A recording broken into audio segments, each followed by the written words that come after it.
If you want to know how to add an invitee in Calendly, the process is actually very simple once you understand how Calendly works. In Calendly, invitees are not usually added manually by the host. Instead, you share your scheduling link and the invitee books the meeting themselves. Calendly then automatically collects their details and adds them to the event. In this video, I'll walk you through the exact steps so you can quickly share your booking link and let invitees schedule time with you without any confusion. If this tutorial helps you, make sure to hit like and subscribe for more simple software guides just like this. Let's get started. First, log into your Calendly account. Once you're inside your dashboard, you'll want to head over to the scheduling section. This is where all of your event types are managed, so it's the place to start whenever you want to share a booking option with someone.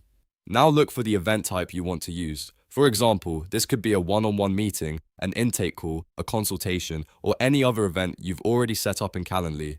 Choosing the right event type matters because that controls the availability, duration, and meeting details that your invitee will see. After you find the event type, click Copy Link. This copies your Calendly booking URL to your clipboard so you can quickly share it anywhere you need. You can paste it into an email, a message, a text, a website, or even social media, depending on how you want your invitee to book time with you.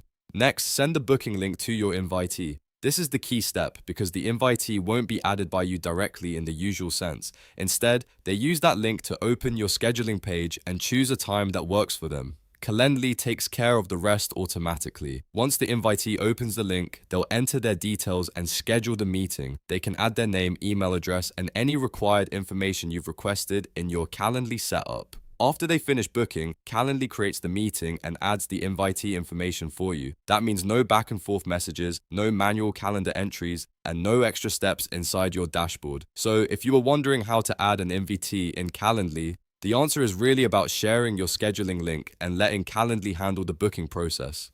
That's why Calendly is such a useful tool for meetings, appointments, and client calls. It keeps everything organized and saves you time. If you want more quick tutorials like this, don't forget to like the video and subscribe to the channel. It really helps support the content and lets you find more helpful guides in the future. Thanks for watching, and I'll see you in the next one.